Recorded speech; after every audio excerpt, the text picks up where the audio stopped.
Well, today on the show, I'm joined by Professor Robert Plomin. Professor Plomin joins me today to talk about his book, Blueprint: How DNA Makes Us Who We Are.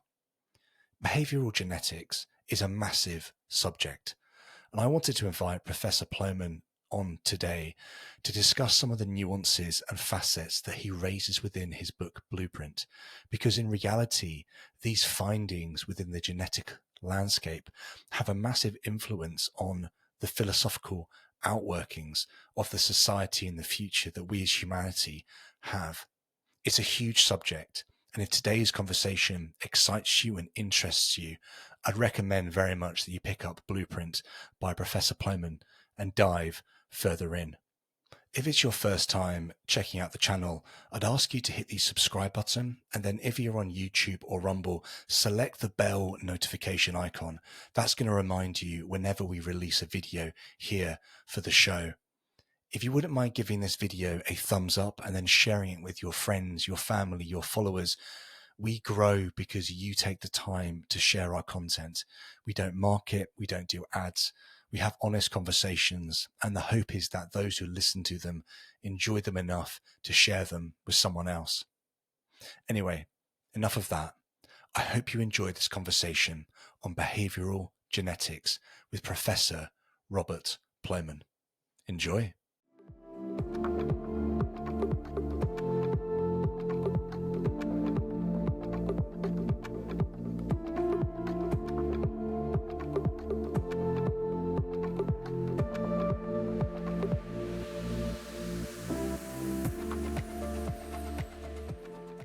Hello and welcome to the show.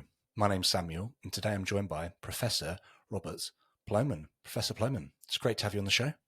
Well, thank you for inviting me. I look forward to this one. It's quite different from many of the podcasts I've done.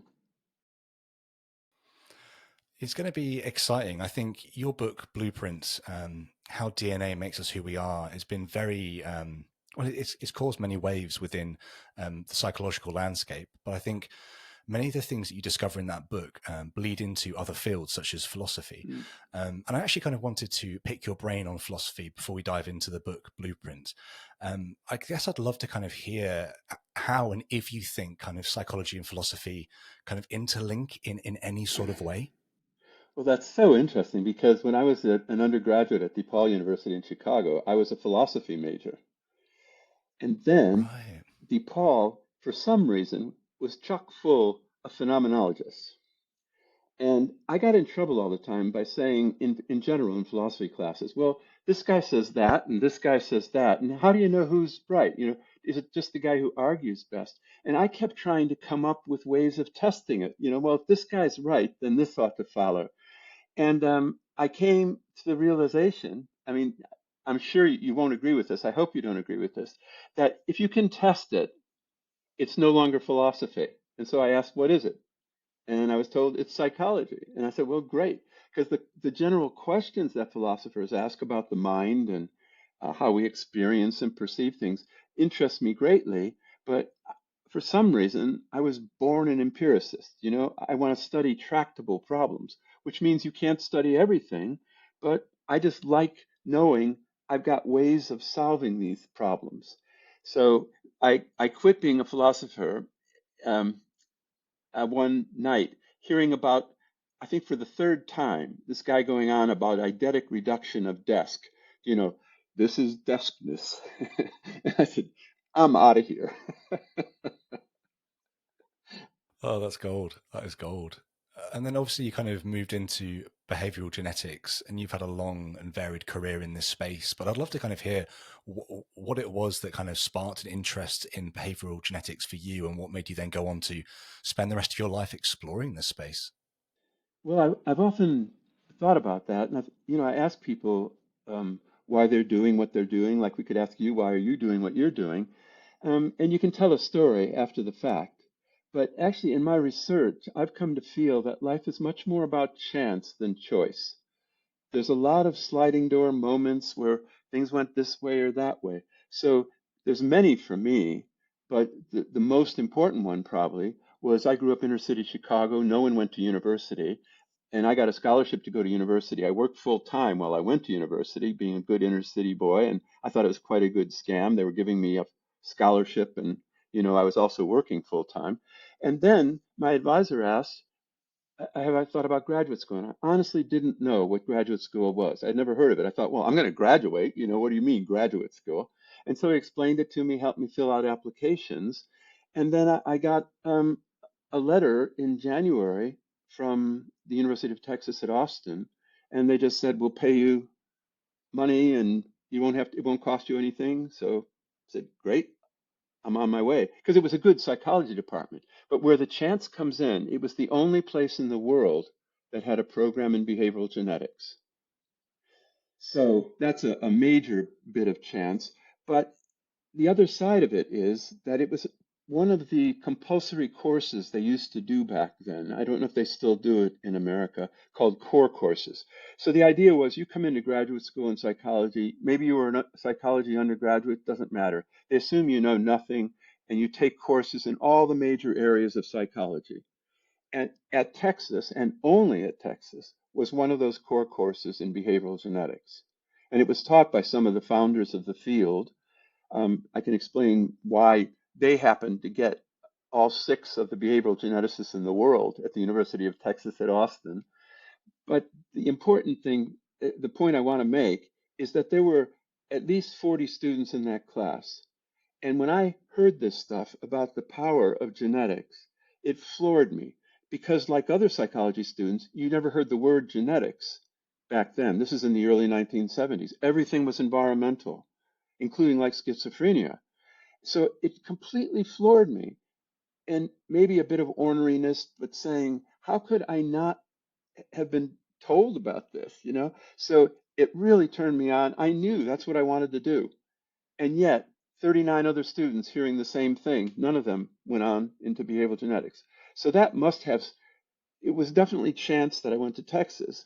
But then somehow this appealed to me. And I think that also has to do with genetic dispositions. At that time, it was dangerous in psychology to even mention genetics. And somehow that sort of appealed to me, being kind of a rebel, growing up in the 60s and that sort of thing. And and and I, not just to be ornery, but to know that there's a solid basis in animal behavior. We've been breeding for behavior for thousands, tens of thousands of years. You can breed for behavior in animals as well as for their bones and milk production and everything. So I don't know that. I don't know what it is in me that made me just, it was jaw dropping for me. I never had an experience like that. And yet, none of the other students were turned on by it. So I just don't know the answer to that. It's interesting, isn't it? Yeah, something grabbed you so strongly, and you've obviously run with that, and you've continued to do loads of research with things like twin studies and other things, which we'll get into in due course. But obviously, a couple of years ago now, I think in 2018, you published your book Blueprint. Um, there was kind of, I guess, quite a lot of bravery, I imagine, behind publishing something like Blueprint to a general audience. I think you mentioned in the book itself, maybe the preface, that a few of your kind of peers suggested not publishing it. It could be a sort of almost like a sort of suicide note within your academic career. What Yes, I they guess did. what made you decide to ignore that and to push ahead with publishing this book?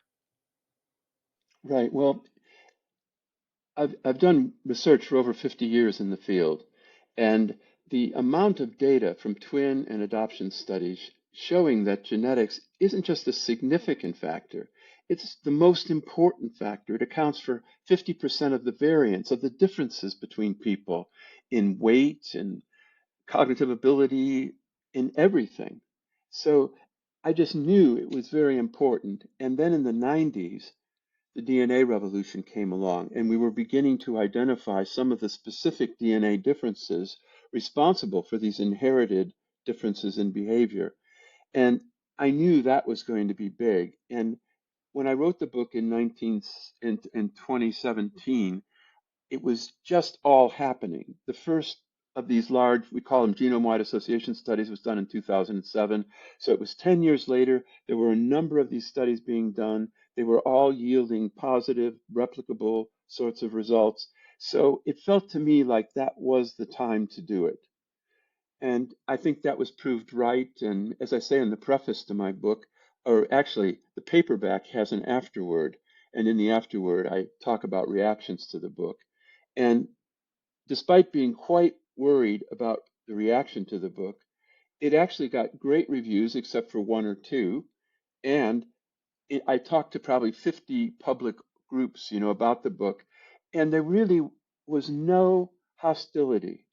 People said they just didn't know about this stuff. They think it's very interesting. Everyone knows about their Uncle Harry who had a drinking problem, or this other person had a reading problem. So I was really quite pleased with that people were very open to the idea of genetic influence. The public. Now, in academia, there are always some weird, I would call them backwaters, like education found it very difficult to accept genetic influence. Psychology did too for a while in the 60s and 70s, but then, especially clinicians, they had the misconception that if something's genetic, you can't do anything about it, which is wrong. And so they've come on board as well. So there's not much resistance in more of the empirically based sciences, which I would include much of psychology, not all of it. But in education, for example, people define themselves as, you know, they do environmental stuff, and genetics is somehow going to put them out of business, which I've been spending the last decade, trying to convince education people that isn't true. I've had a lot of success at the level of teachers. You just can't teach 30 kids in a classroom and not notice that some of them pick up this stuff much more quickly than others, and others just need a lot more help to pick it up. And yeah, you could blame the family and you could blame the kid for being lazy or something, but they know it's not that. The most well motivated kids, just some have more trouble with certain things like math or reading. And others, you just have to stay out of their way. They can pick this stuff up incredibly fast.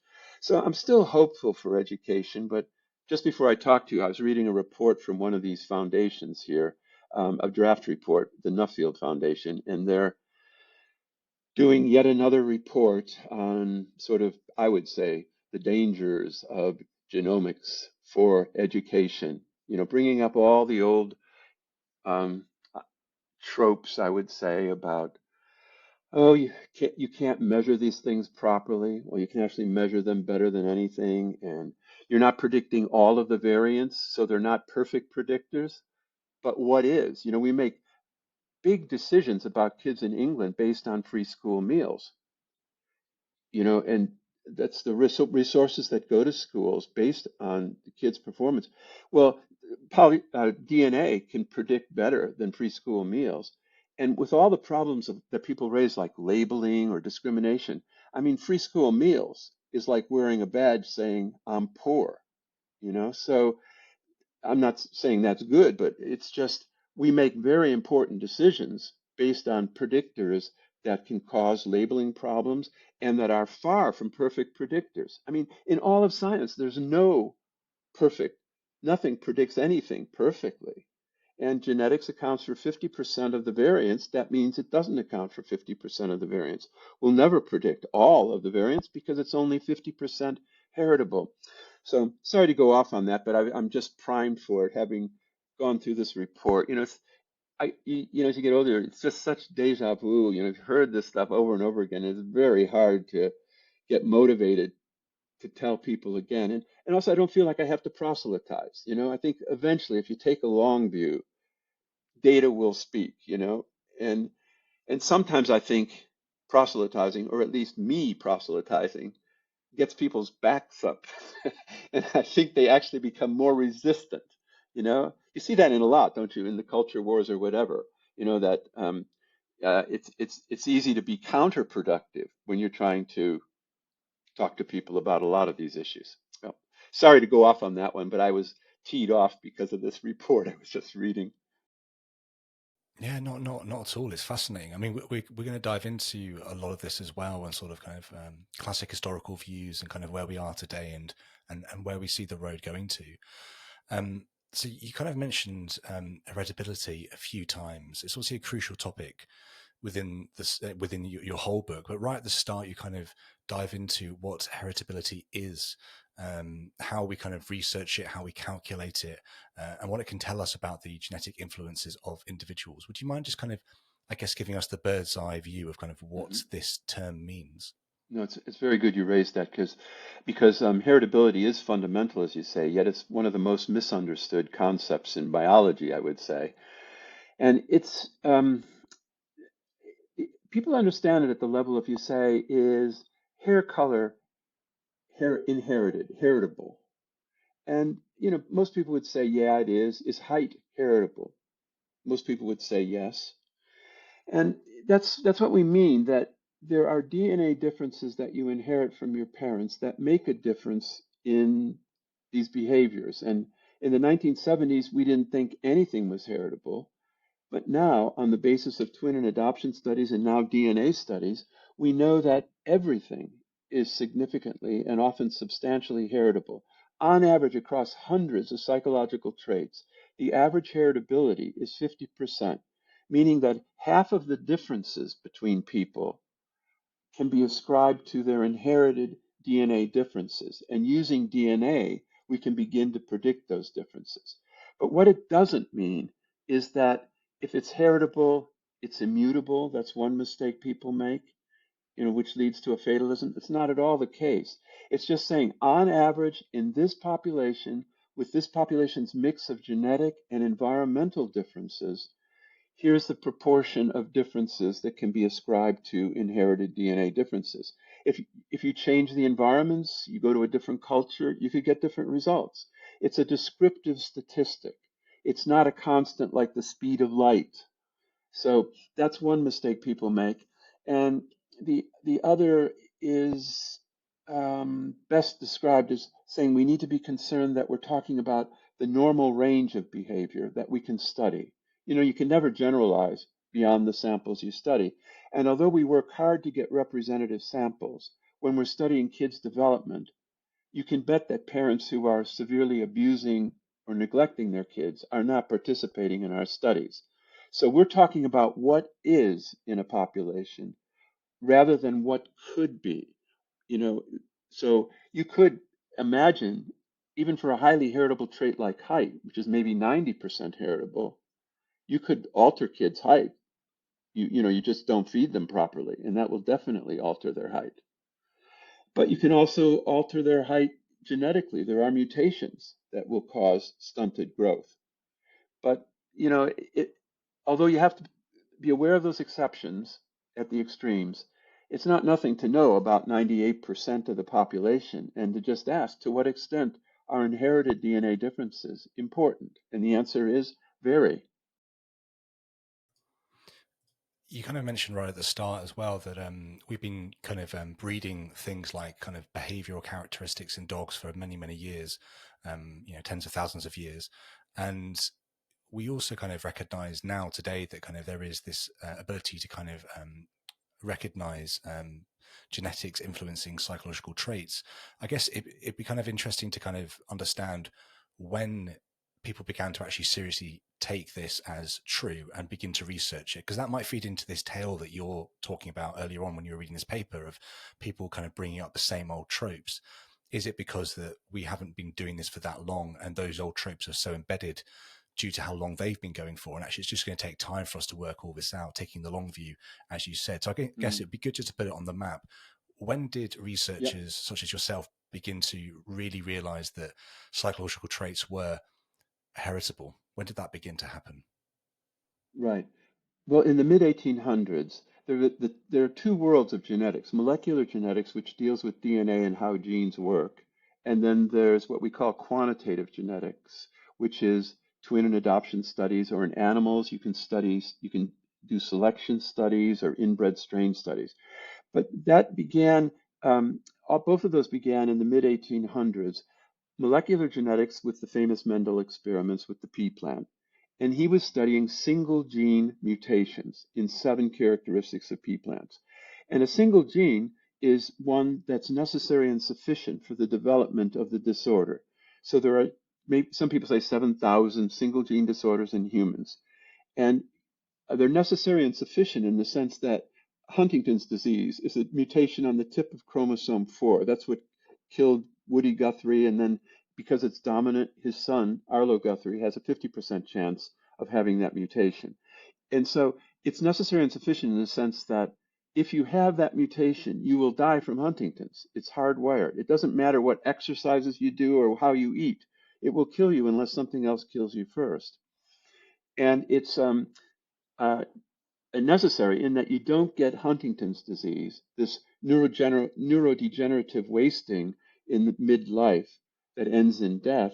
You don't get that unless you have that mutation.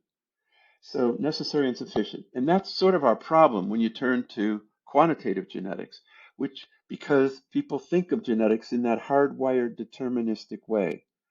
But with quantitative genetics from the start, and this was Galton, Francis Galton, Darwin's cousin, who started, who was willing to make explicit what Darwin sort of knew, that he very much kept to non-human animals. And but he, based on these general principles of evolution and natural selection, he knew that this would also apply to humans. But that's what Galton wanted to do, is to study human traits as well. But he studied plants and animals too. But all of that led to this view that surely we're not talking about single genes. We're talking about multifactorial traits influenced by many genetic factors and many environmental factors. And that's true in animal husbandry, in agriculture, and also for human traits. So in the early 1900s, Mendel's work was ignored, forgotten. There was a copy of his paper in Darwin's files, but he didn't open it. Back then, you had to cut the pages, so you know he didn't see it. But it wasn't until 1903 that his work was rediscovered. And that led to molecular genetics, and they got all excited about finding single gene mutations in humans. And the weird thing is they found them. There are these segregation ratios. If it's a single gene, you expect 3-to-1 ratios of, but I won't go into all that.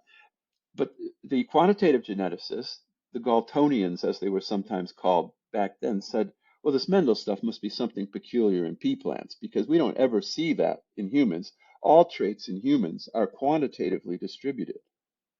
And so these two worlds went their own way, with molecular genetics making um, big advances in studying single gene mutations, like with linkage, identifying which chromosome they're on. But quantitative geneticists never got into molecular because they thought, well, this single gene stuff is not going to help us at all. But then in the 1980s, we began to get DNA, we were able to measure DNA variation itself, rather than like blood groups are, are highly heritable, but they're not DNA, they're the product of DNA. But I won't describe what these DNA variants were, but we were able to find hundreds, thousands of these DNA differences in the 1980s. Then came the quantitative geneticists started thinking, well, maybe we could use this too for our work. And so the 1990s, I don't know if your audience knows about the replication crisis in science, but especially in psychology. The 1990s was genomics' contribution to the replication crisis, in my view, because they did candidate gene studies. It was very expensive and time consuming to genotype each of these DNA variants. And as a result, then, people said, well, if you're studying depression, let's study genes related to serotonin. And so they would study a few candidate genes. And you had to genotype them on fairly large samples, but people thought, well, 100 was a lot. And the replication crisis came about in that there are hundreds of papers reporting candidate gene studies, but at least the area is self-correcting because by 10 years later, everybody knew zero of them replicated. So they were committing all the sins of the replication crisis. And then by the late 1990s, the DNA revolution took off because of a technological advance called DNA microarray. On a chip the size of a postage stamp, you can genotype hundreds of thousands, now 600,000 DNA differences very quickly, inexpensively. This is what the commercial DNA companies do, like 23andMe. They put your DNA through this chip and they measure all of these DNA differences. And that then you didn't have to take this candidate gene approach. The big advance was what's called genome-wide association study. It's a theoretical approach. Right? It's the opposite of a candidate gene approach where you're saying, I think this is related. Serotonin's related to depression. Here you just say, let's look across the whole genome and see which bits of the chromosomes show associations with this dimension or disorder that we're studying. And that came about in 2007. The first big study was done then. And that's when we began to realize that you needed very large sample sizes because the biggest effects were so much smaller than anyone ever thought. A lot of people in the candidate gene era thought, well, heritability is due to a handful of genes, and then maybe, yeah, there's some small effects, but we'll just find the big ones. But there is no big ones. That's what genome-wide association studies have shown, is that for common disorders, medical as well as psychological, and, and other common traits, dimensions, you can find DNA differences, but the biggest effects are incredibly small. On average, like 0.01%, 0.001 of the variance, incredibly tiny effects. So you need huge samples to detect these differences reliably. And that's where the candidate gene era becomes laughable because people were looking for, they had samples of 100 or 200. The going rate now is hundreds of thousands. The most predictive genome-wide association study called GWAS for behavior is for educational attainment, just merely years of schooling. And that was 3 million, over 3 million people. And if you know statistics, if you've got small effects, you need big samples to detect it. So that's what it's been about in the last 10 years or so, getting bigger and bigger samples to pick up more of those little effects. And so that's the merger between the two worlds of genetics, because in genome-wide association studies, and then you can use those genome-wide genotypes to do other things. And one of them is to go back and you can estimate heritability and other constructs like genetic correlations between traits. To what extent do the same genes affect different traits? You can do that all with DNA. You don't need twin or adoption studies. But the other major advance, the one that I think will have the greatest impact on behavioral sciences and in society as a whole, are what we call polygenic scores. So at first, when people did these GWAS studies and they realized, great news, we found some significant associations. And then they said, oops, but bad news is they account for just a tiny amount of variance. So then they did bigger and bigger studies and they're finding thousands of these DNA differences that predict a trait. And then polygenic scores came along in about 2013 or so, where people said you could just aggregate those little effects. You can sum them up like you do on the items on a questionnaire, and you weight them by their effect size. So you get this one number that predicts now hundreds of traits like schizophrenia, reading disorders, educational achievement, etc. So that's really brought the two worlds of genetics together. And that was just happening when I was writing my book. So that really made me convinced it was a good time to do it. I was just at the crest of the wave. And uh, it hasn't developed as fast since then as I had hoped for reasons we could go into. But it's been a very exciting time. I would have been quite happy in the 1990s saying, that's great. We found out all these super things using quantitative genetic methods. And no one thought in the 1990s that we would be where we are now. No one even dreamed about genome-wide association studies till about 2000. So it's really been a great ride. It's like the first stage of the rocket was quantitative genetics saying, Yeah. look, you've all ignored genetics all this time. You think everything's environmental. It's not. Genetics plays a huge role in individual differences in behavior. And then though, when those advances started slowing down, then along comes the DNA revolution, and it changes everything. So I feel very lucky to have been in this from the beginning when we didn't think genetics was important at all, then to convincing most scientists that genetics is important, and then finding some of the genes that predict this behavior. Because um, we'll probably get into that, but prediction is key, I think. Mm.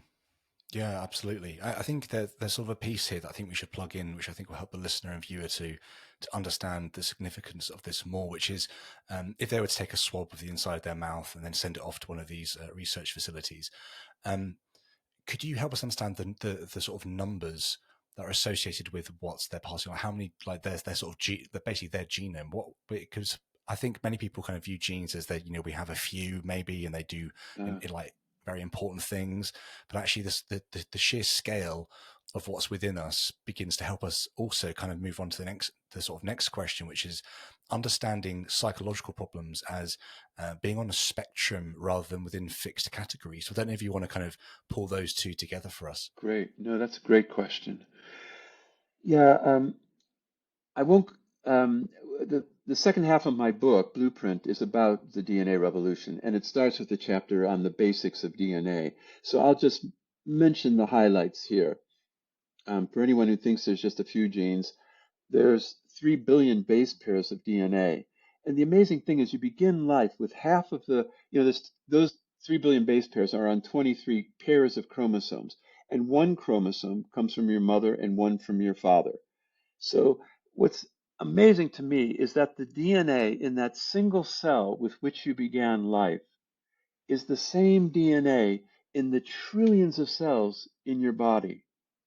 And and yet that inherited DNA blueprint is still affecting so much of who we are, even as adults. I think that is mind-boggling, really.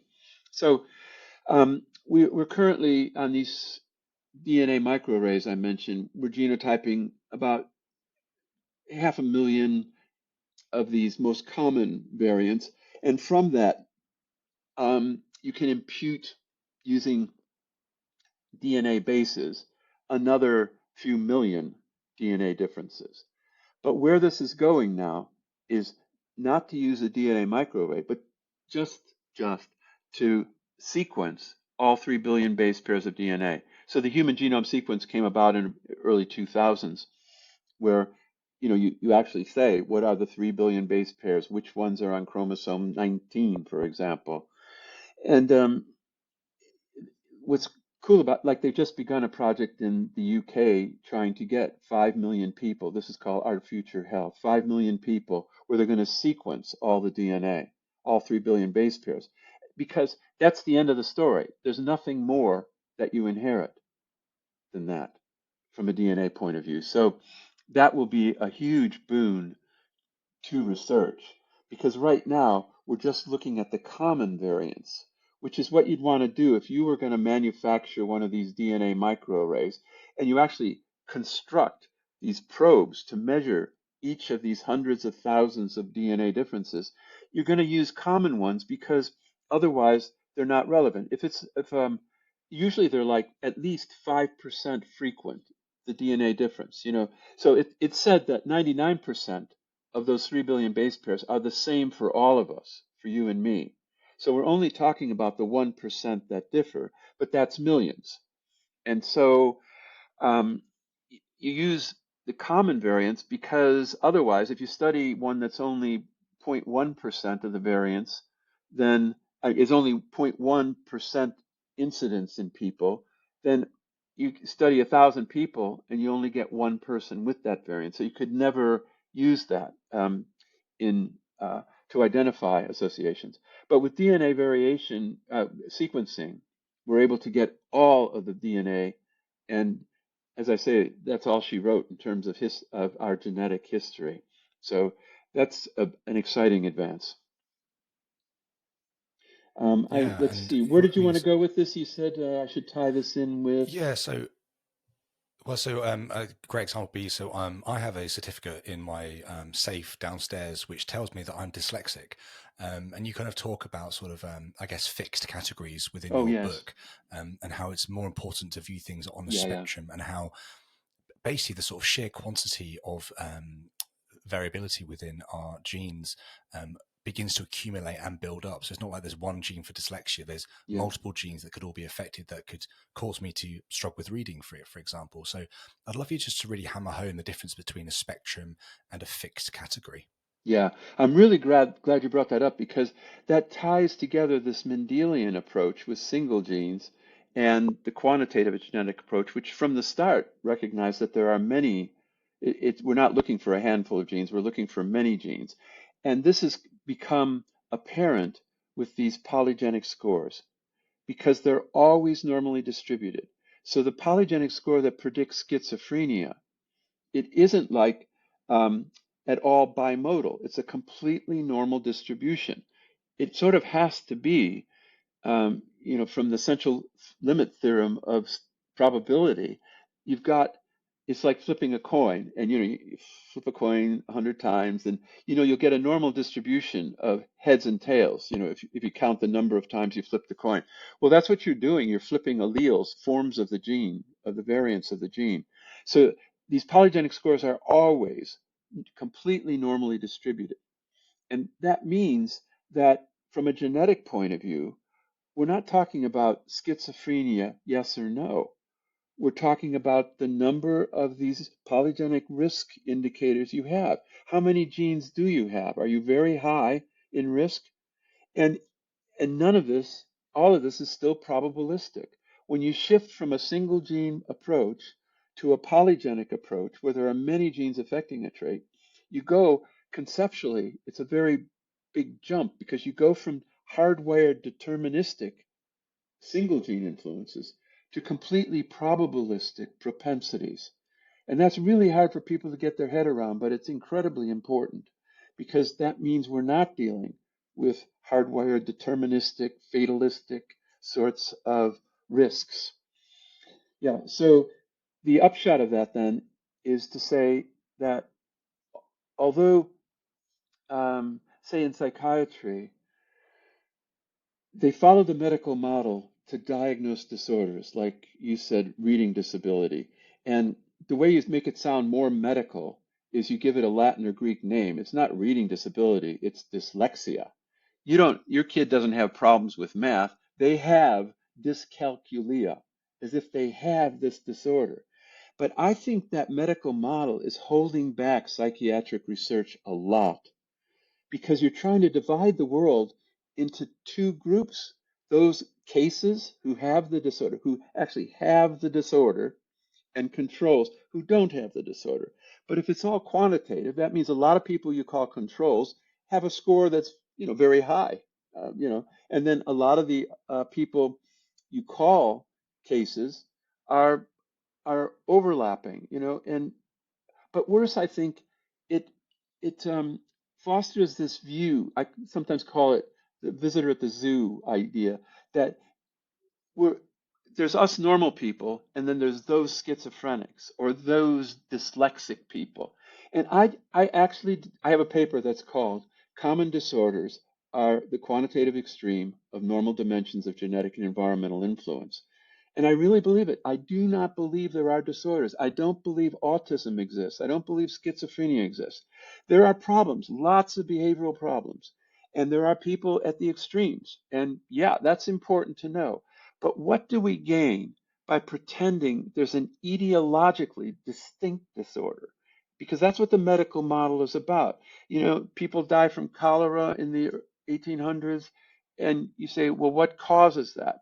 And you if you're looking for a single cause, like contaminated water, the first step is to diagnose it properly. You want to study people who really have cholera, and you want to see if they have all drunk contaminated water. But when you get away from a single either gene or single environmental factor, you're into a new ball game altogether. And it's this probabilistic propensity rather than deterministic. So I think there's nothing to be gained. I mean, it sounds harsh and crazy in a way, but you know, more and more, I think I don't see anything to be gained by pretending that these psychiatric disorders are actually etiologically distinct.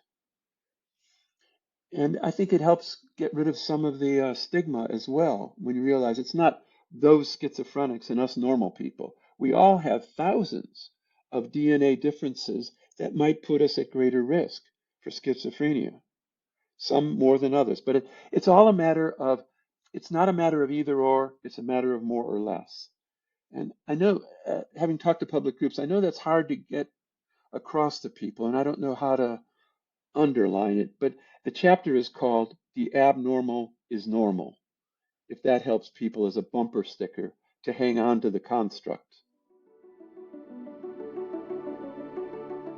If you want more ways to engage with the show, join our locals community. Membership is free and gives you access to all my updates, the reading plan, and early access to all audio-only versions of each episode. Supporters can ask guest questions, comment on posts, and get early access to all video versions of each episode. Your support is essential for the show's growth. The best way to support the show is through our locals community.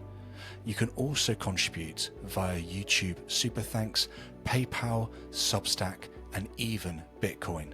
All links are in the description, and thank you for helping us to continue to create content. Yes, it's really well said. I think the sort of big challenge we have is that, if somebody's going to a school or they're going to university or whatever, having that certificate that tells them that they're dyslexic grants them certain abilities, right? It might give them the ability to have extra time during exams or whatever it is they need.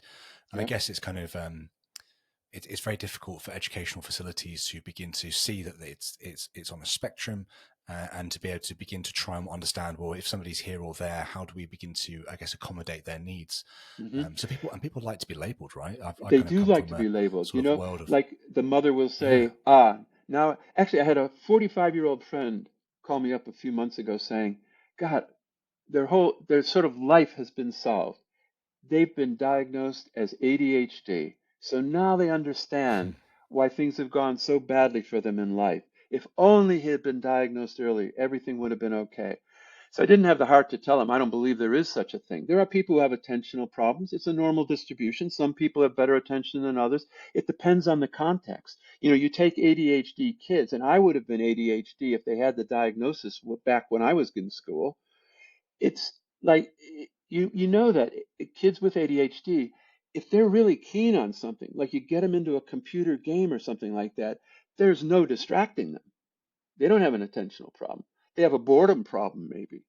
And with activity level, energy, I think, is very good once you get outside of the strictures of, I grew up in Catholic schools in Chicago where you had to sit in these desks that were all lined up like a train, cars of a train, and you couldn't move. So I was always getting in trouble because I was fidgeting around and I was bored. So, but I think once you get out of that, a lot of these things are actually advantageous. I mean, energy is a big part of how you do in life. And I think, so anyway, uh, I,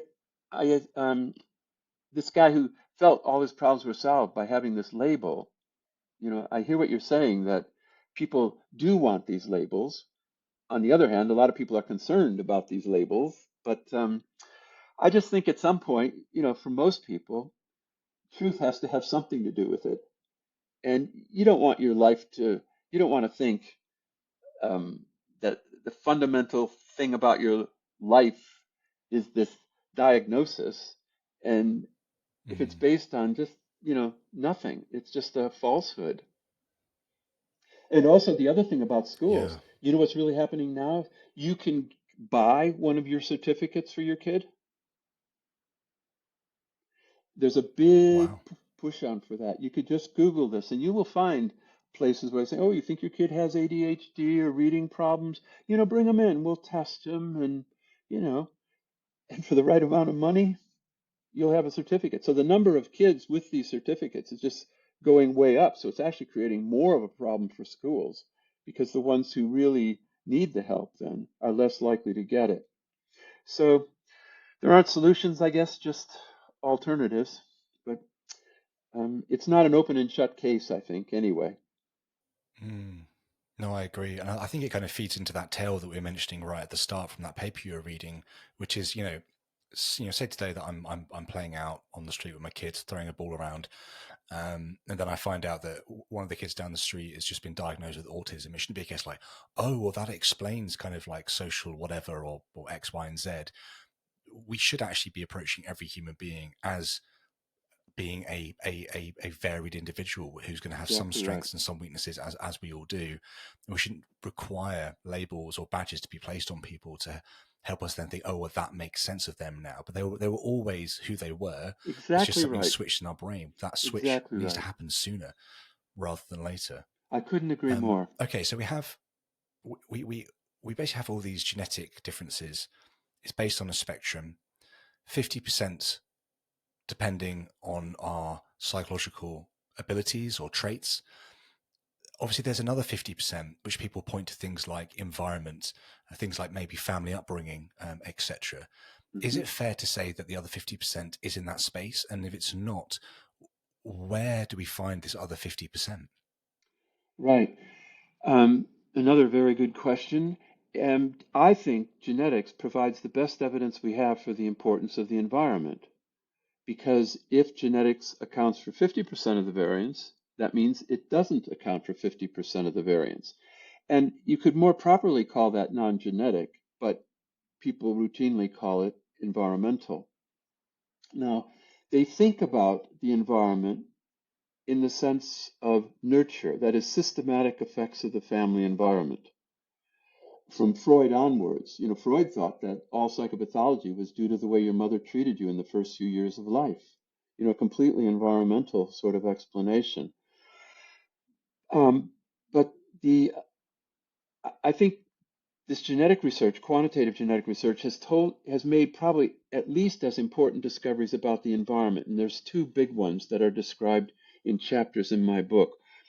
One is called "Why Are Children in the Same Family So Different?" And what we learned from twin and adoption studies is that you're using twin and adoption designs to separate out nature and nurture. That is, everything runs in families: schizophrenia, reading problems, height, weight. We know that family members are similar. It's always been assumed that that's due to nurture. Genetics comes along and says, actually, it's almost entirely due to nature, genetics. Genetics accounts for familial resemblance. But then what does the environment do? Well, whatever it's doing, it's not what we traditionally thought about as nurture. We call it non-shared environment. Whatever it is, it's making two kids growing up in the same family different from one another. And that's kind of mind-boggling because so much of our socialization theory is based on the idea that it's all about parenting. So 4 pages in my book got more attention than anything else, where I say parents matter, but they don't make a difference. And parents of course matter. Kids can't survive without parents, and parents can make their life nice, but they don't actually have much effect beyond genetics in how their kids turn out, whether they become schizophrenic or not, whether they have reading problems. And again, this is within the normal range of behavior. I mean, if you want to make sure your kid has trouble reading at school, just make sure they never see a book or they never learn to read. Those are kind of ridiculous examples of what could be, but we're talking about what is. And reading and reading disability are among the more heritable cognitive abilities and disabilities. So, well, I could go on and on about this, but maybe you should draw me back here into what you were trying to get at. Yeah, I guess so. I have two boys, 9 and 6. They're very different from each other, but also very similar in certain areas. One of them absolutely loves reading. Like if they could just do one thing all the time, it would be reading. And then the other one loves playing with Lego. Like he calls himself a great builder, which he is. Yeah, He's fantastic at doing oh, Lego and designing and stuff. great. And my wife Kirsty and I always trying to work out kind of like where do these things come from these Yeah, boys. Like yeah. I don't really like Lego. I find it a bit boring, but I love reading. Kirsty's great at both those things, so maybe it's kind of just a mix up of us. Well, Is it because we're sitting there with books, or I'm sitting there with a book and Kirsty's doing design work, or she's doing crochet or something, and they're seeing yeah, this creativity side? So I mean, and people look at their family, their lives like this, and try and work out, what is it that I'm imparting in my children through the behaviors that we share within our sort of lounge setting as we're just living our lives together?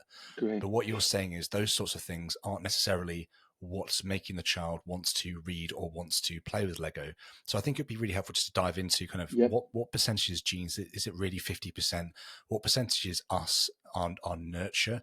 And if it's not nurture, how are genes influencing the environment so greatly as to bring about these sorts of characteristics? Great. Another great question.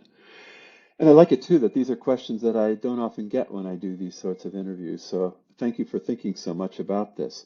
To begin with, I think there's a great saying that parents are environmentalists until they have more than one child. So with one child, is it your older child who likes the reading, or or It was it is the younger? indeed, yeah, yeah. Yeah, yeah. Well, you could probably, if someone said, "Why does that child like to read?" You could probably come up with some environmental explanation. Like they saw that you were reading a lot, and it's easy to explain that. And then the other one comes along, and you say, "Wait, I'm still reading." If modeling was important, why does the second child not take to it so much? Why do they take to the mechanical stuff?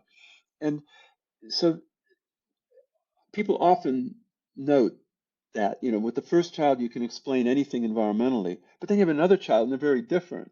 And it's hard to explain. And you said they sort of came that way. This cult novelist, Karl Ove Knausgaard in Norway, who is the most popular writer in Norway, had this 7,000 page autobiography about his life, in minute detail, and that included the raising of three kids. And he was trained in sociology, which in Norway was completely environmentalistic. And he said, right, first kid, no problem. I can explain all this stuff.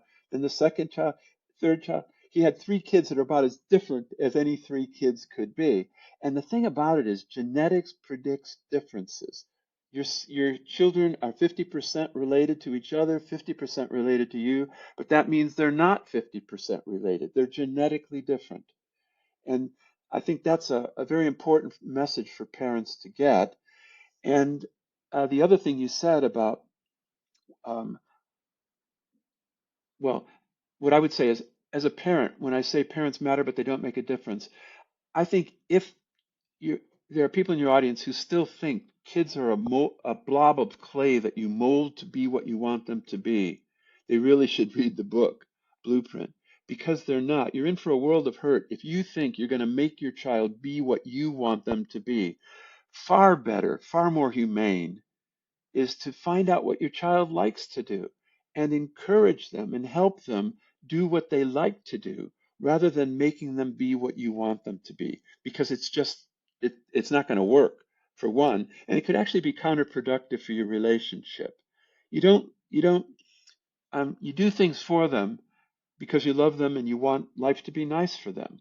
You're not doing it because you're trying to make them into something you want them to be. Yeah, you've got this great line, which I'm going to butcher now probably, which is talking about basically going with the grain of genetics rather than against the grain of genetics. Yeah, Finding out who your child is and going with allowing the that to flow. be, yeah, go in the flow, absolutely. Um, And part of the enjoyment of being a parent is watching your child become who they are. That's mm, really very interesting because they are unique individuals. And you can recognize that, especially when you have more than one child. So many stories like that about siblings in a family being incredibly different. And see, the environment can't explain that. Freudian nurture ideas, you got the same parents, you live in the same home. How can you be different? So much so that nobody studied more than one child per family because they thought, well, why bother? I mean, you just need one child to find out if these parents are authoritative or authoritarian or whatever, because it's the parenting influence that's all important. So it really has created a new way of thinking about parenting. And then this topic of non-shared environment is a huge area. This one, that's the chapter where I say the title of the chapter is Why Are Children in the Same Family So Different? Because genetics can explain those differences. Now, attempts 30 years of research trying to identify these non-shared environmental differences that make kids in a family different haven't been very successful. Like you could study the extent to which you treat your two boys differently. Maybe you did do things that encouraged one to be mechanically oriented and the other to be more reading oriented. Maybe people certainly tried to study that differential parenting. You could also say, well, maybe peer experiences. There's lots of those maybes, but they've been studied for 30 years and they've come up empty-handed. So my recent thing is to write about randomness in the sense of unpredictability. And I guess this gets at least closer to the philosophy of science, if not the philosophy you do. But it's a hot topic, in all of science now, the idea of randomness and unpredictability, from quantum mechanics to cosmology. I'm just really fascinated with this idea that we need to kind of give up on determinism and realize, despite Sapolsky's book last year called Determined, I think you can look back and everything is determined. But to predict the future, you got to accept a great deal of uncertainty. Here in England, uh, David, who's everybody's favorite statistician? David Haltermeyer? What, you know who I mean? But anyway, the book is called uh, not Uncertainty, and it's that same sort of idea that we have to accept that things are not all determined. And where I bring this back to non-shared environment, I've come to think that most of what we call non-shared environment is chance. Biologists talk about it as the noise of complex biological systems. It's given the complexity of the brain, the most complex organism in the world, in the universe, probably. It's amazing that any true signals come through, given that complexity. Like I was blown away. Did you, in Science in May, there was this article where they took 1 cubic millimeter of hippocampal tissue. That's the size of a grain of rice. They sliced it 1,000 times, this grain of rice. And this team of workers, of researchers with AI, found 15 million cells and 50 million connections, synapses. I mean, that's a grain of rice, and here you got your 2 pounds of brain sitting there.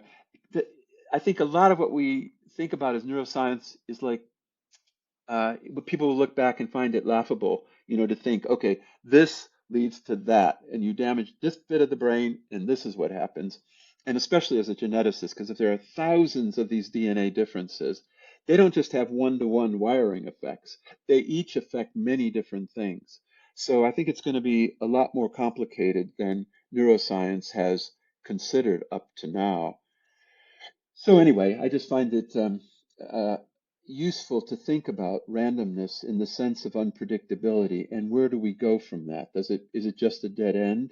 Or I I wrote this paper in 1987, which was it's it's the paper that started the phrase the gloomy prospect. So this is called the gloomy prospect, that a lot of um, environmental influences are stochastic or idiosyncratic, at least, basically random.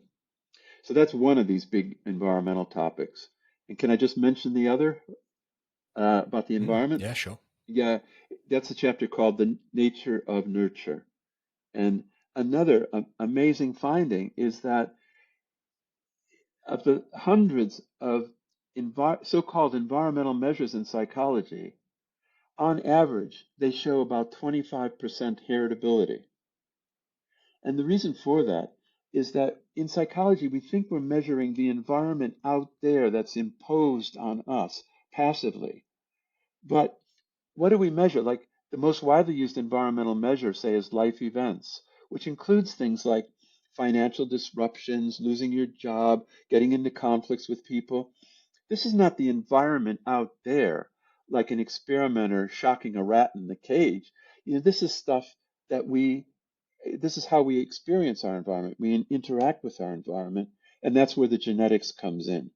So I think that's such an important topic because when you correlate, we you can't a week doesn't go by where my blood pressure doesn't go up when I read stories in the newspaper like parents who do this have kids who are like that.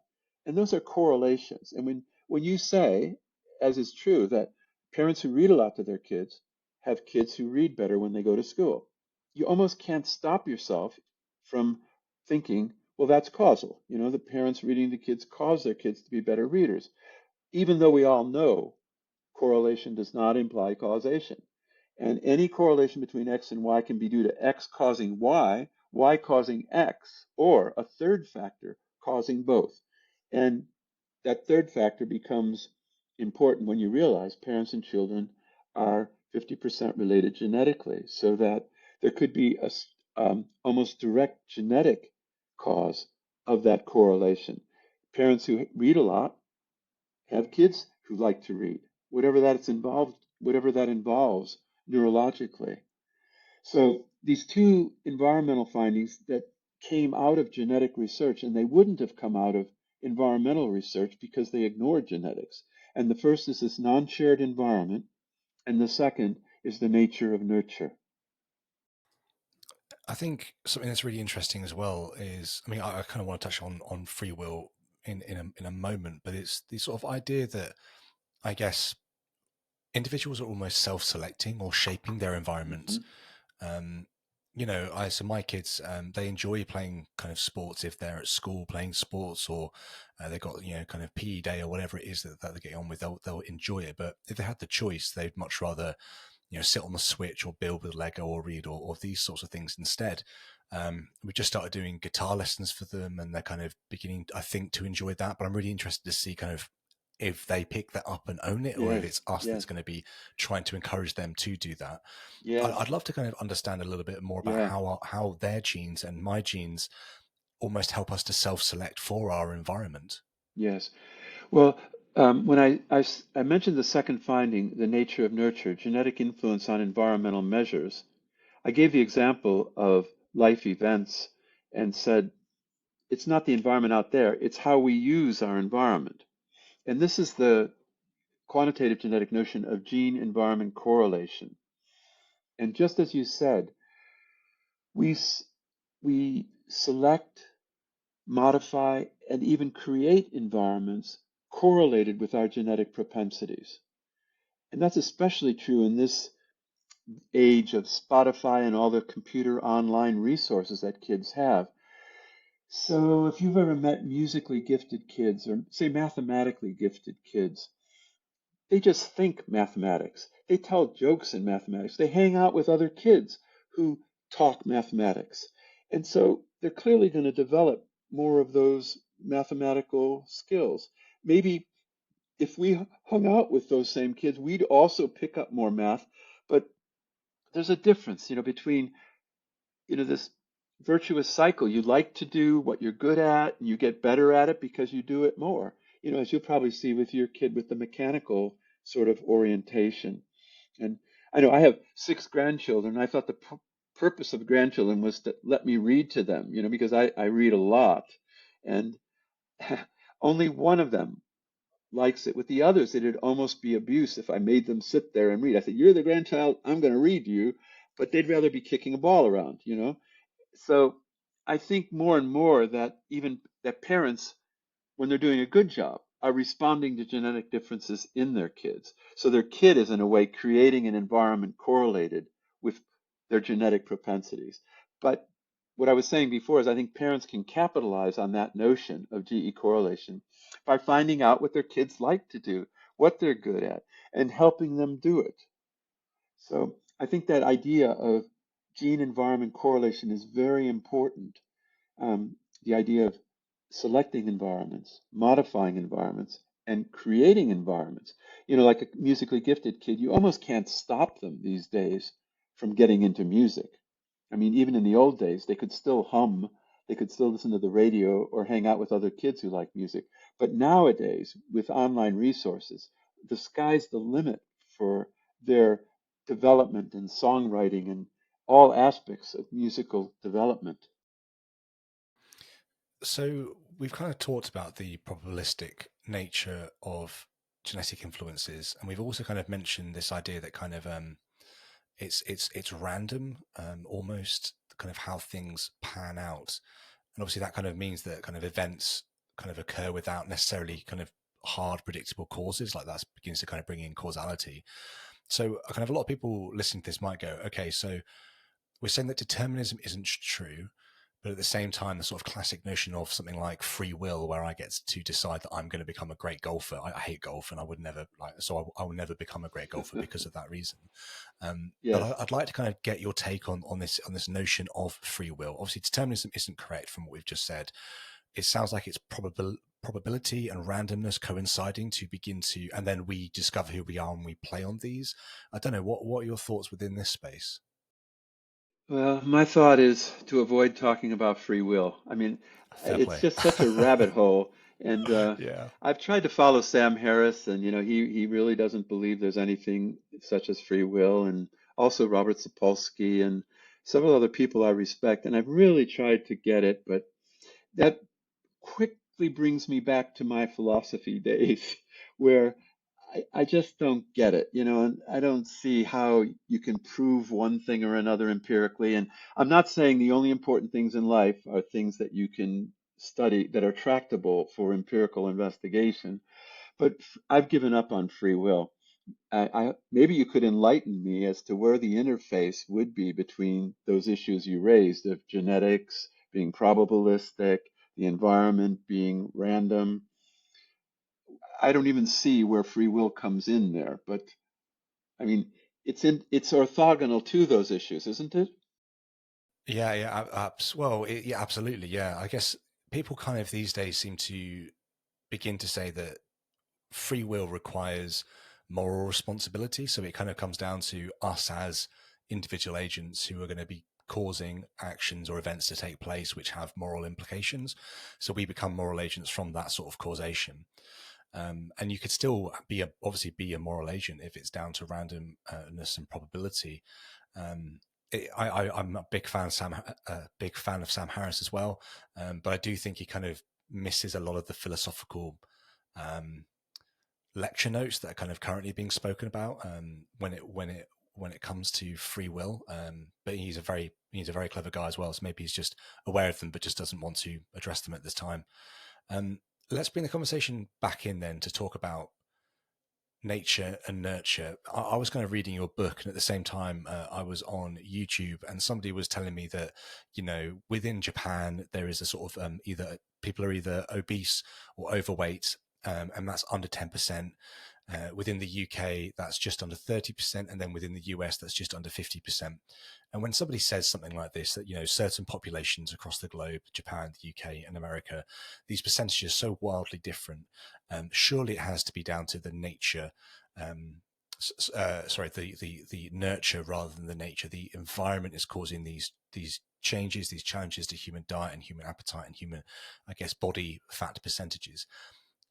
Obviously your book kind of delves into the actual sort of heritability of these figures and these findings. So it'd be really interesting to kind of touch on, the sort of hard, cold data that we have from your research, but also when somebody looks at differences within populations across the globe and Hmm. body fat indexes, how these two things come together, because one seems to push against the other one. So people are often left going, well, I just don't know then. So how can I make any informed choice or have any knowledge Right. about this?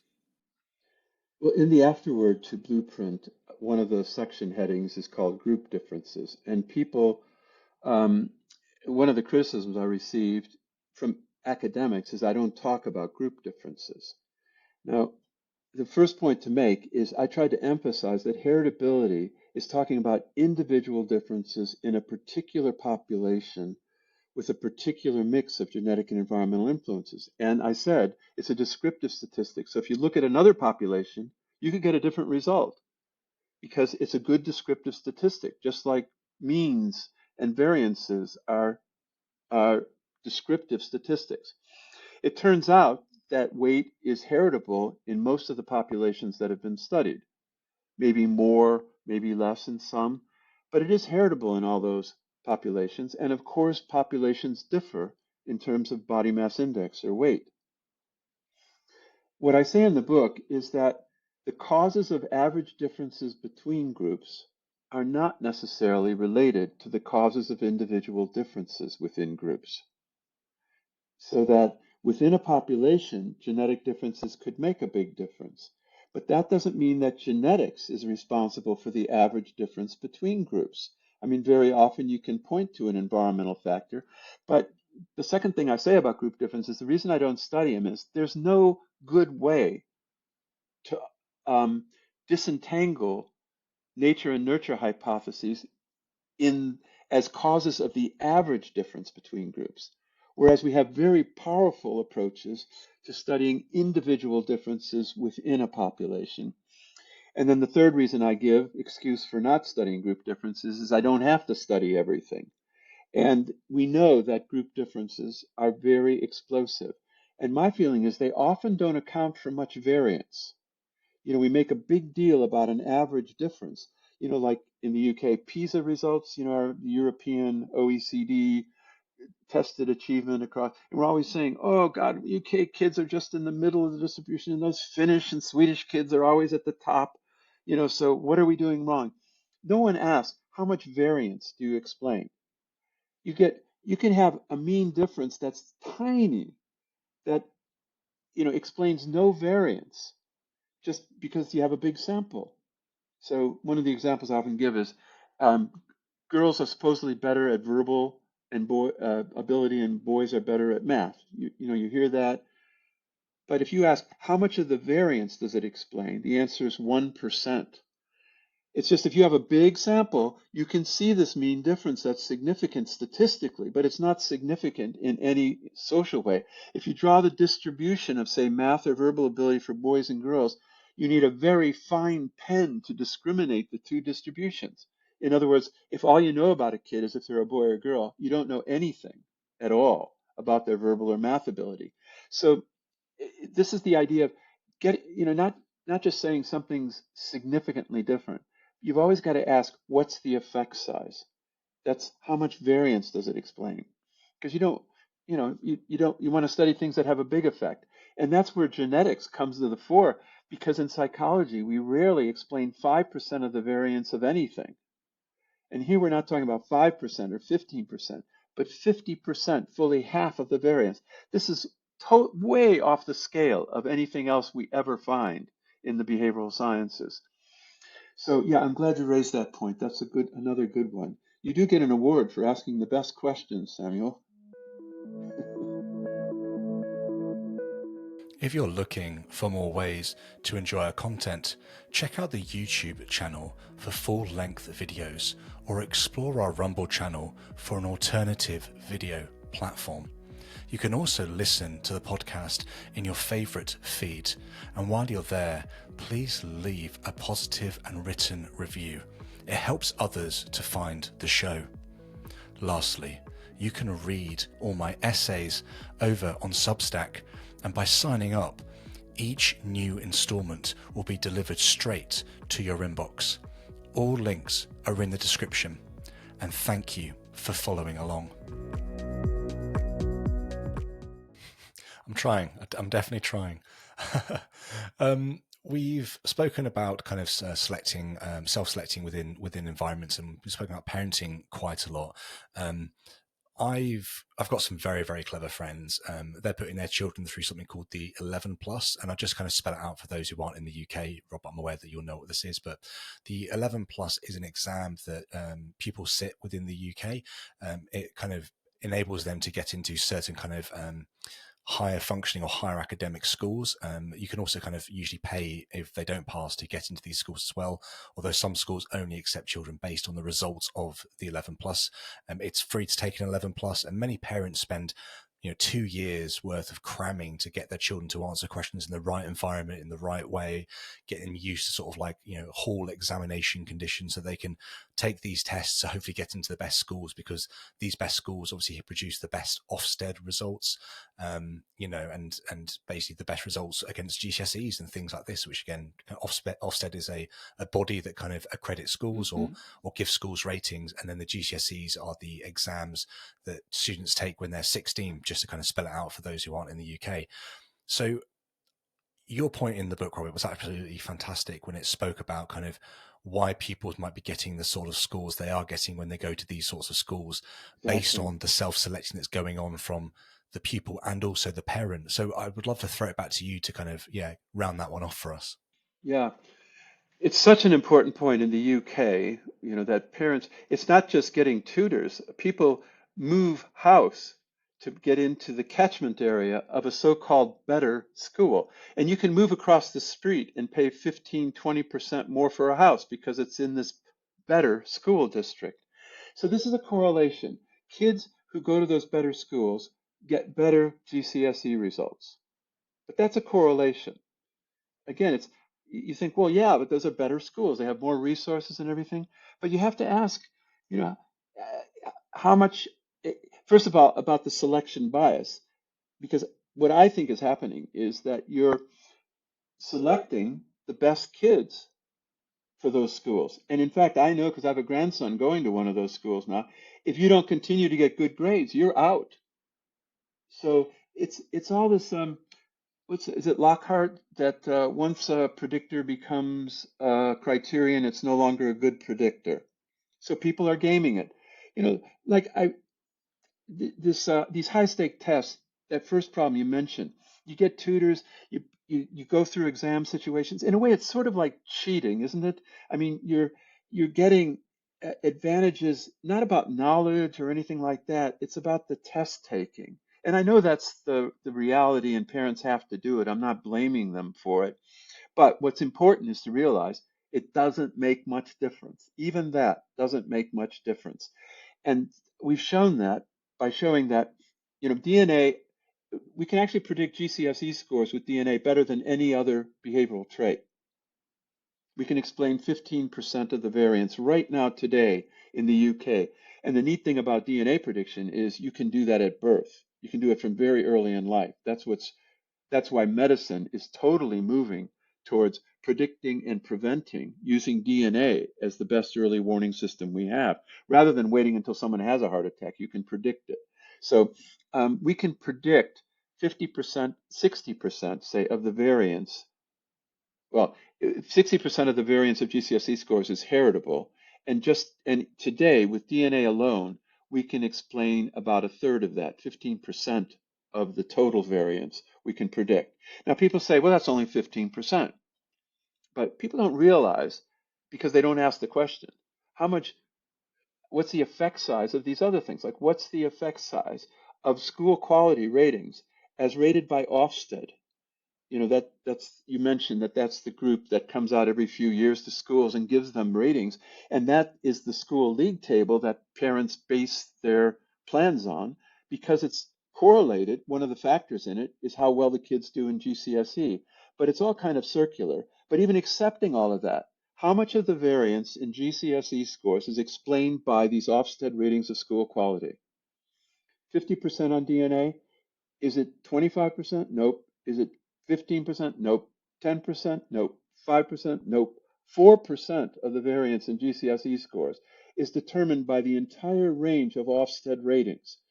And then you know that kids aren't randomly assigned to schools. So if you just correct for socioeconomic status, that goes down to 1%. Now for your kid, you say, well, I'll play the odds. I'll do anything that helps. But there's cost to all of this. I think some kids are getting turned off to school. The pressure of these high stakes exams, these are the most tested kids in the world, these UK kids.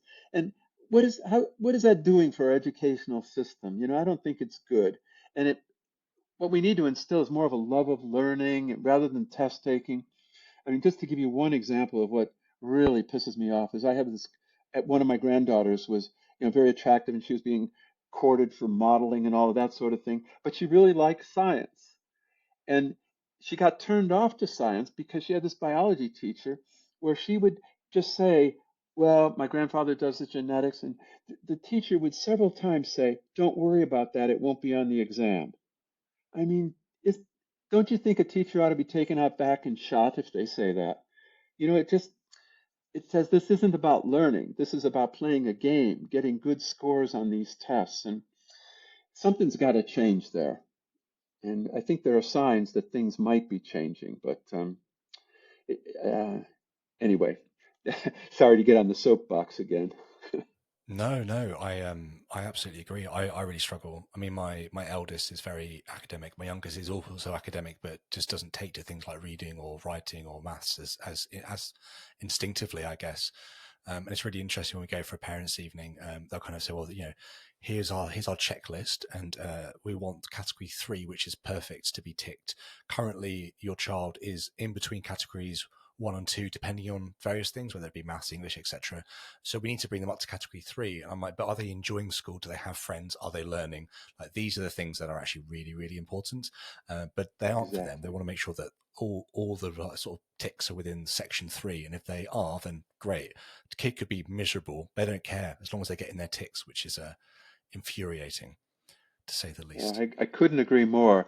Or when you go to one of these expensive schools where it's a fee-paying school, I was shocked. Mm. I resisted it a lot, but my grandson lived in an area that the schools were just so bad. He tried them, but he was getting beaten up, and I mean, it was just such a horrible experience. I had to finally agree to pay 30,000 a year or to help pay that, for him to go.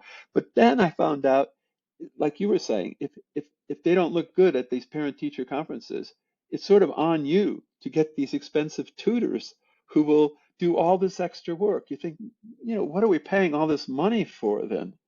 So it is. I'm so glad I don't have. I've got grandchildren to worry about, but I'm sympathetic with you with the having to deal with this stuff. You're right at the beginning of it.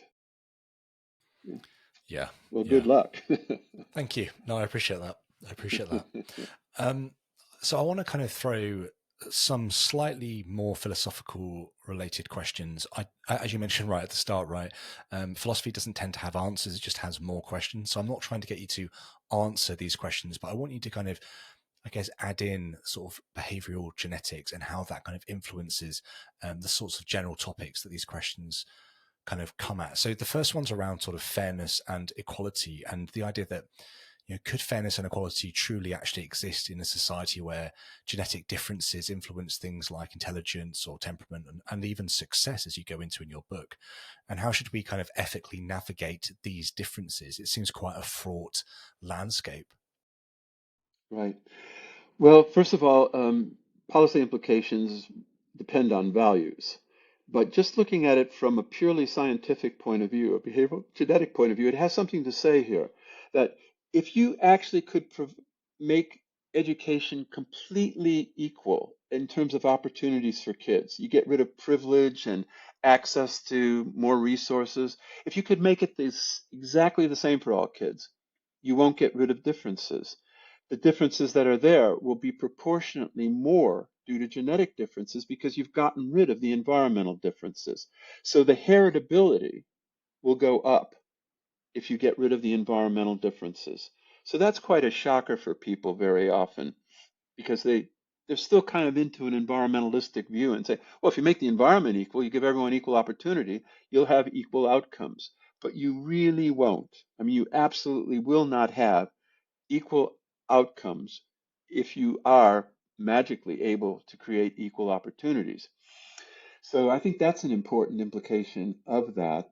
Um, but the other part of it is, what do you do with this information? I think that's where you were going with this. And, it really does depend on values. Uh, so learning ability is heritable. So if you had a right-wing perspective on it, you might say, well, just educate the best and forget the rest, because those are the guys that are going to make the difference in our society. But I think that's a very limited view because it isn't just the few people that create these things. You need a society that's able to uh, incorporate these advances.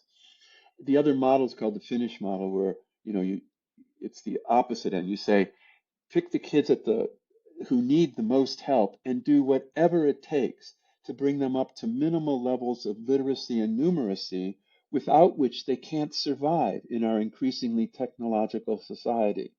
That you can tell I'm much more in favor of that model, but it does really depend on your values. So I think as a scientist, I don't have any more. I shouldn't have any more sway over value than anyone else, you know? Hmm.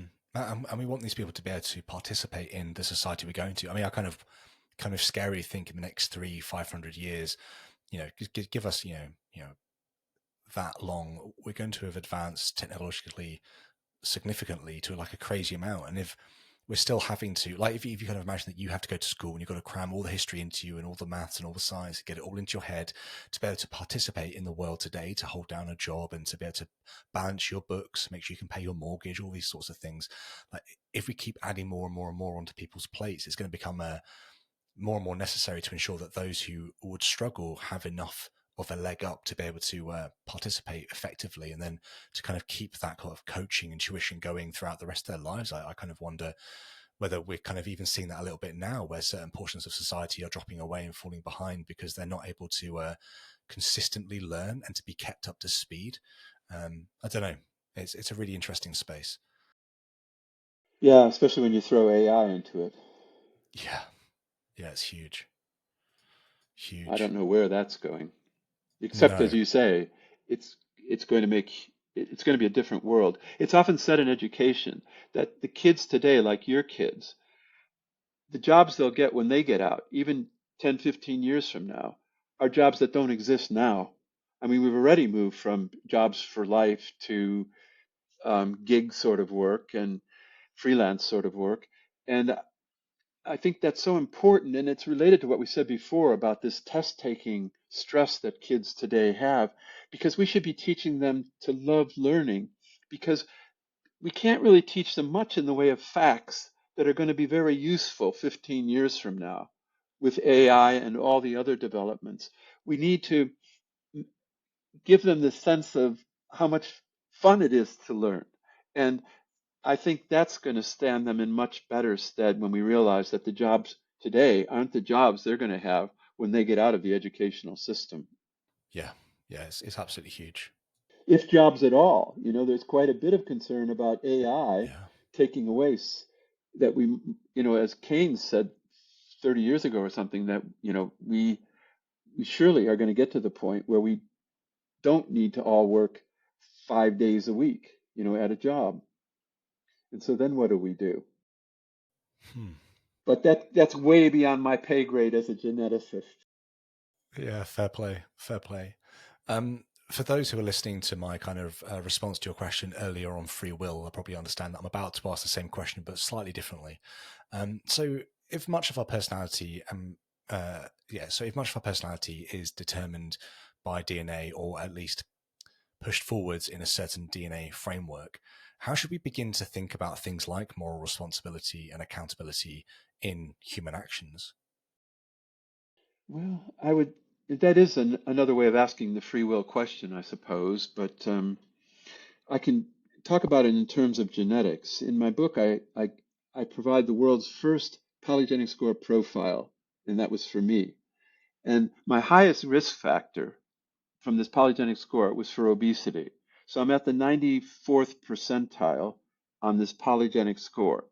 Now, I've always had a trouble with weight, and people say, well, if you knew you were a genetic fatty, you just give up and say, oh, well, eat, drink, and be merry. But to the contrary, I find it very motivating to say, no, I've got this genetic propensity to put on weight. I find it harder to lose weight. Skinny people don't get it. They just say, well, it's just free will. Just don't be, pull up your socks, get your act together. But, when you have, I think, these genes um, that make it easier for you to put on weight, make it harder for you to lose weight. Um, it really is a battle of the bulge, and it's motivating for me to know that I've got this genetic propensity. And then I know it's not just a few pounds you put on every year. It's a really you got to roll up your sleeves and say, okay, I can do something about my weight, but it's going to be hard for me. And so what I do is I just change my environment. I just don't have snack food around. And, there are things you can do that can make a difference. And I think that's true of a lot of these other genetic propensities. Part of understanding yourself, I think, is understanding your genetic propensities as best you can. And that's probably why about 30 million people have paid about 150 pounds to get their DNA testing done. And I think we'll see that as increasingly a trend. Um, and then, as I said, the NHS is doing that with 5 million people now, more on the medical side. But once you get your genotyping done, that one genotyping is all you ever need to do. It will cover, you can use that then to create polygenic scores right now for maybe 350 sorts of traits and medical disorders and physiological sorts of things. And that's only going to increase. So um, I'm excited about the future, and I just I I hope that's why I like to have conversations like this, just to help people get the. It's why I wrote the book Blueprint too, to give people the DNA literacy they need to talk intelligently about these issues.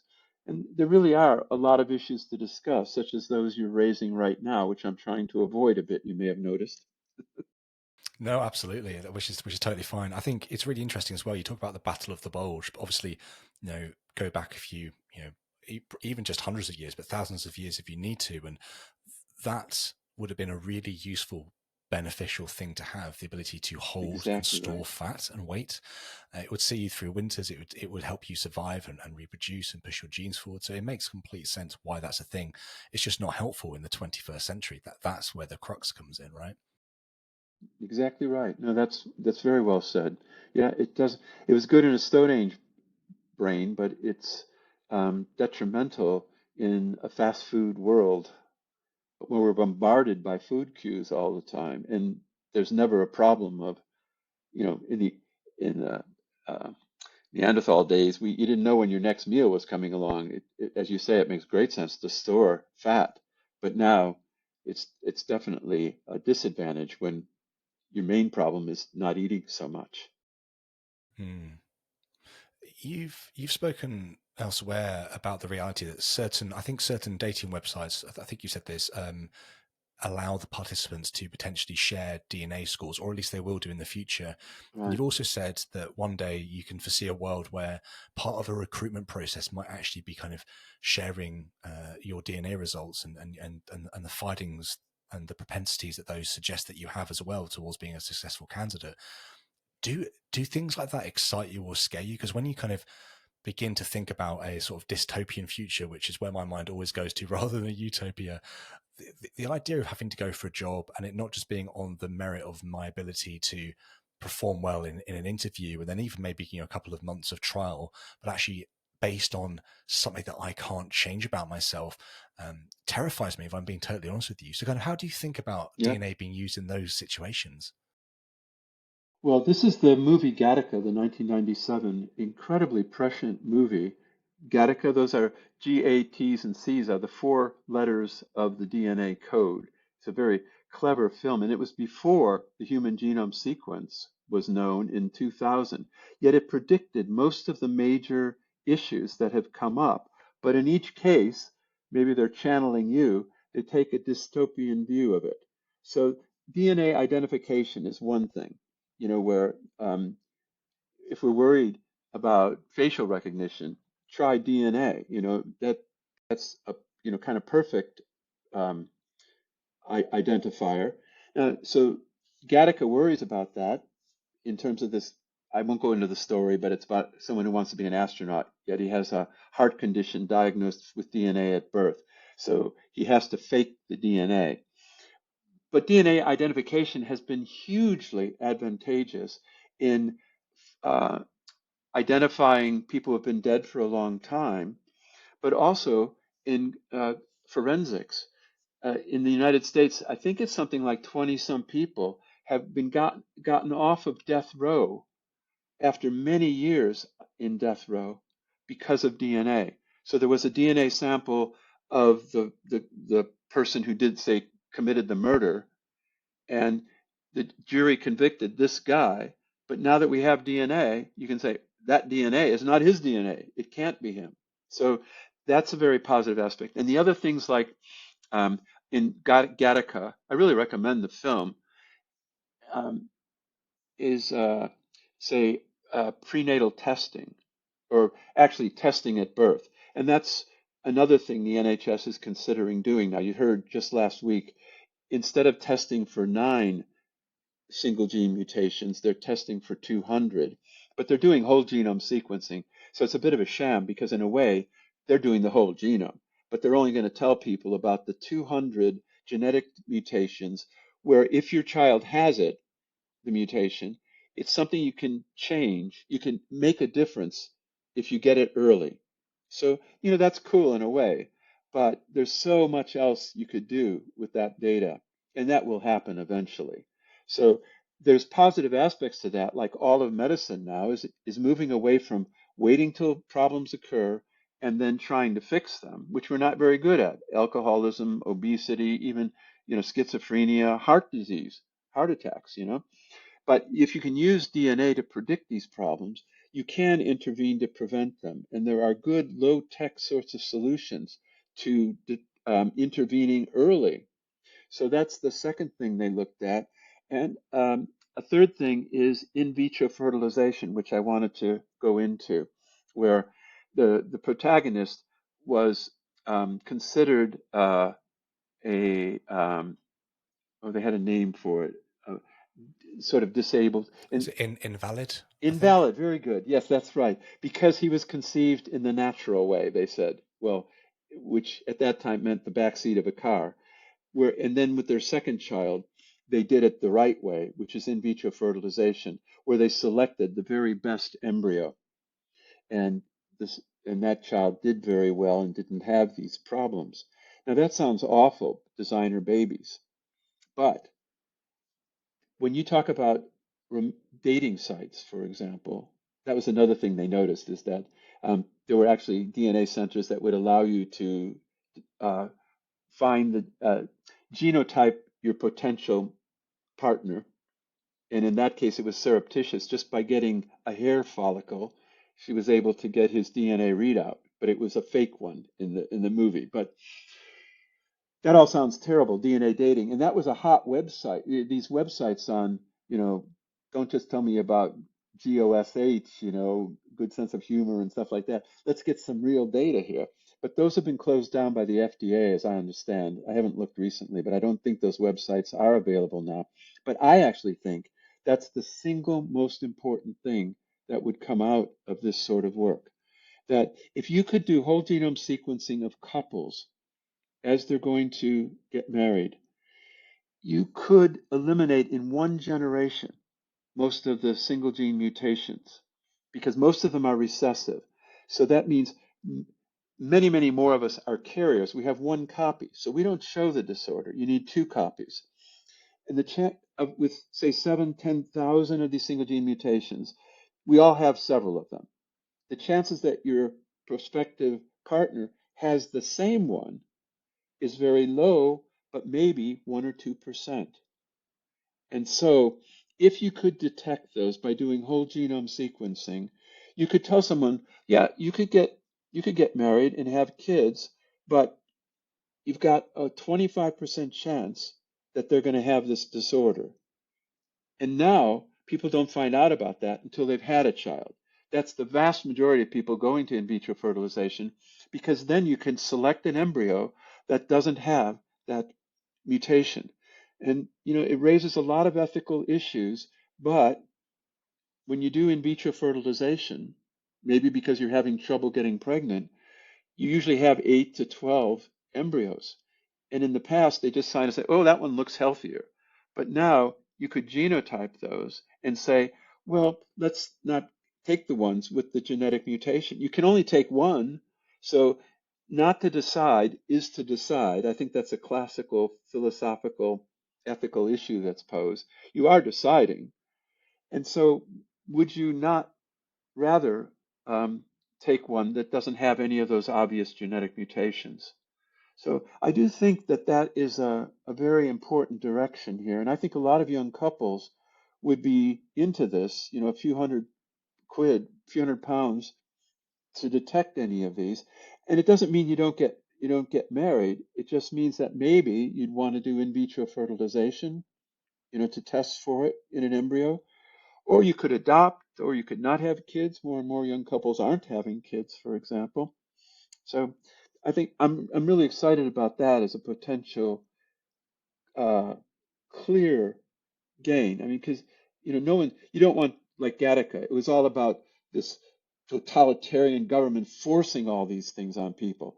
But that was wrong because the way it's going is it's market driven. People are wanting this information. And, you know, I think, well, maybe it should be regulated to a greater extent, possibly, but I figure, I know this is the balance between society, the offspring, and you, and there is an ethical balance to be reached there. But fundamentally, for me, it seems like it's your DNA, and you ought to be able to find out about it. So, but that's a value. I think lots of these kind of futuristic or very much even possible today, but things that are going to affect our future as we begin to go down these paths. Again, as you mentioned the word value quite a few times this evening, and I think it's absolutely correct that it really has to align with the value of the society that's taking place within. I guess kind of this isn't really a question; it's more of a sort of thought. Is that if you look at different sorts of societies like North Korea, Russia, China, Iran, you kind of states which I would say are kind of potentially more dangerous. Other countries, you look at New Zealand, Denmark, the US, the UK, countries which I think are probably less dangerous or at least more capitalistic, open, more accepting, tolerant. You can begin to see how these two different places could begin to roll their dice differently and begin to push down very different tracks, which could see the world moving further apart, or it could see it coming closer together as things progress. It's one that obviously we don't have answers to, just potentially worried dystopian thoughts about. I don't know. Yeah, and nowadays with culture wars in America, what does American society want? Yeah, It seems like half of the whatever you say, half of the people want the other thing. yeah, So I don't know if you could have a dispassionate discussion about these issues in America now. it's huge. But It's I absolutely take your huge. point. Yeah, Yeah, that yeah, it does really depend on the society and really it's not even a whole society, I guess. There's a lot of different value systems within a society. Like having grown up in America, I know there is no America. There's dozens of America. These Midwest small towns are so different from some of these northern, more industrial towns. It isn't just like American culture, I think. So it's even more yeah. complicated. Well, I mean, even just looking at Illinois, obviously Chicago, kind of where you're from, Illinois. I was there for 3 months in 2012, I think. I was down near Champaign, Urbana, and then I went up to Chicago for a bit, and then I went down to some more kind of rural areas, which I can't remember the names of now. And we ended up driving up eventually, kind of out of Illinois, through Michigan, up into Detroit eventually. Um, and it's just amazing to see kind of like the variety of people, places, the variety of ways of life, like even just in that small Mhm. area of America. It's a massive area, obviously, compared to the UK, but in that kind of small part of America, huge differences in cultures and opinions and viewpoints and ways of life. It's just incredible. Um, Absolutely. okay, a few questions left, so thank you for bearing with me. This has been a fascinating conversation. Um, I guess I want to understand, like we've kind of already said that non-shared environments and random experiences have potentially some effect, but actually in your book, you talk about the reality that individuals seem to go back to their genetic forward-looking future. I can't get the word quite right, but kind of these things Yeah. have an impact, but that impact drops away and they go back to the sort of line that they were starting on to begin with. And I guess it'd be interesting to kind of understand what that means for things like kind of personal experiences and these events taking shape and influencing who we are as individuals, personal identity, meaning in life, those sorts of things. So would you mind just kind of touching on how these things happen to us, but they then Right. don't necessarily stop us from becoming who we're going to become? Yeah. Well, I see that a lot with weight. It's off, there are all these dieting programs out there and they don't work basically. And people, you can lose weight. You just stop eating for a while and you lose weight. But then 6 months from now, a year from now, you kind of be back on your genetic trajectory. It's only 50% of the variance, so it's not, a perfect prediction. But um, you, another example of that is, there's these studies of very positive things, like looking at depression and mood as it relates to incredibly positive things happening, like winning the lottery. So people are elated, but you go back 2 years later, the depressed people are depressed, the happy people are still happy. And that works at the other end as well. People who have horrendous injuries, you know, paraplegic, for example. You say, well, yeah, no wonder the guy's depressed. You go back a few years later, and they're kind of, the depressed people are depressed, but the people who weren't very depressed are actually have come back to that kind of optimistic trajectory to a greater extent. So that's what I mean by it, that you can the environment can push you off of that trajectory, but on the whole, in the long run, you tend to come back to that trajectory. That's why I say genetics is the major systematic force making us who we are as individuals. The Mm. environment's important, but it's not working in that systematic way. It's kind of almost like genetic hedonic adaptation. That's kind of what it sounds like you're saying, which is a really interesting kind of thought. Um, okay, let's have a look here. I wanted to just ask you, we've kind of spoken about the future and kind of where we're going. I think, your book looks at kind of with excitement at the DNA revolution that is coming for all of us, for our way of living, for everything. How do you think this is going to be wrapped in and folded into the kind of substructure of society? Like, how do you think this is going to be? And you've already mentioned the sort of long tail of the consistently realizing that people aren't getting it, but eventually it will just naturally fall into place. Do you think there's going to be a fight to have this thing kind of recognized, realized, and lived out? Or do you think it's just going to, at some point, it will sink in, it will just be the bedrock and basis upon which everything else goes? Like, and when? When do you think this is going to take place? Yeah. Well, it's happening now in medicine. And I feel that uh, as people realize the benefits that come from this DNA testing to prevent disorders, or like this program I just mentioned that started last week with the NHS, screening all newborns for these 200 single gene mutations because those are ones you can do something about. So I think as this becomes sort of routine in medicine, then that will spill over to other areas like psychiatry and psychology and eventually education. I think with education, these parents who are spending all this money on tutors and moving into the best school districts and everything, if they cotton on to this, I think they will also want to take advantage. They'll want to use DNA testing. There's already been test cases in the United States where people say their child has reading disability according to this genetic profile, which wasn't accepted because it's not that powerful a predictor. And the best way to tell how well a kid's reading is by giving them a reading test. But the thing about DNA is you could predict that very early in life, and you could actually intervene for reading problems before the kids learn to read, because most kids with reading problems have language problems earlier. And there are good intervention programs for delayed language. And those programs then help kids to read better when they go to school.